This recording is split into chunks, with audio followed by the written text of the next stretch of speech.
उम्र बढ़ाने वाला पेड़। एक समय की बात है जब बादशाह अकबर का परचम पूरे विश्व में फैलने लगा था। उसी दौरान तुर्किस्तान के बादशाह को अकबर की बुद्धिमत्ता की परीक्षा लेने की सूझी। तुर्किस्तान के बादशाह ने अपने दूत को संदेश पत्र देकर कुछ सिपाहियों के साथ दिल्ली रवाना किया। बादशाह ने पत्र में लिखा था, मुझे सुनने में आया है कि भारत में ऐसा पेड़ है जिसके पत्ते को खाकर इंसान की आयु बढ़ाने में मदद मिल सकती है। अगर यह बात सच है तो मेरे लिए उस पेड़ के कुछ पत्ते जरूर भेजें। जब अकबर ने उस पत्र को पढ़ा तो वह सोच में पड़ गए। इस चिंता से उबरने के लिए अकबर ने बीरबल का सहारा लिया। बीरबल की सलाह पर बादशाह अकबर ने तुर्किस्तान से आए सिपाहियों और दूत को कैद करने का आदेश दिया। सिपाही और दूत के कैदखाने में कई दिन बीत जाने के बाद अकबर और बीरबल एक दिन उनसे मिलने गए।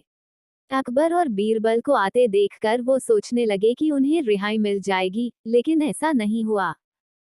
बादशाह अकबर जब उनके पास पहुंचे तो उन्होंने दूत से कहा, जब तक इस किले की एक दो ईंट गिर नहीं जाती तब तक आप लोगों को आजाद नहीं करेंगे।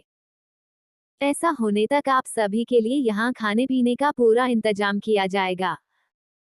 इतना कहकर बादशाह अकबर और बीरबल वहां से चले गए। उनके जाने के बाद दूत और सिपाही कैद से निकलने के लिए उपाय सोचने लगे। जब कोई रास्ता नजर नहीं आया तो भगवान से प्रार्थना करने लगे। जल्द ही उनकी प्रार्थना रंग लाई और कुछ दिनों बाद अचानक तेज भूकंप आया और भूकंप के कारण किले का एक भाग टूटकर गिर गया। यह घटना के बाद दूत ने अकबर के पास किले की दीवार गिरने की खबर भिजवाई।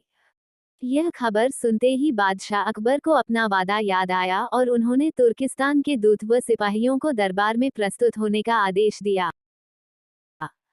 उनके दरबार में पहुंचते ही बादशाह अकबर बोले, अब तो आप सबको अपने बादशाह के द्वारा भेजे गए पत्र का उत्तर मिल गया होगा। अगर अब भी आपको समझ नहीं आया है तो मैं समझा देता हूँ। तुम सिर्फ 100 लोग हो और तुम्हारी आह सुनकर किले का एक हिस्सा गिर गया, तो सोचो जिस देश में हजारों लोगों पर अत्याचार होते हैं, उस देश के बादशाह की आयु कैसे बढ़ेगी। लोगों की आह से उसका पतन तो निश्चित है। हमारे भारत देश में किसी गरीब पर अत्याचार नहीं होता, यही होता है आयुवर्धक वृक्ष। उसके कुछ दिन बाद बादशाह ने उन सभी को उनके देश भेज दिया है और रास्ते में होने वाले खर्चे के लिए कुछ पैसे भी दिए। दूत ने तुर्किस्तान पहुंचकर भारत में घटित सारी बात विस्तार से बादशाह को बताए। अकबर बीरबल की बुद्धिमत्ता देखकर तुर्किस्तान के बादशाह ने दरबार में उनकी बहुत प्रशंसा की। सीख।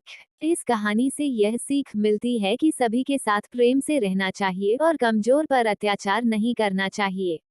साथ ही वही देश तरक्की करता है जहां प्रजा सुखी रहती है। आशा करती हूँ कि यह कहानी आप लोगों को पसंद आई होगी। अगर पसंद आए तो हमारी चैनल को सब्सक्राइब करके सपोर्ट करो।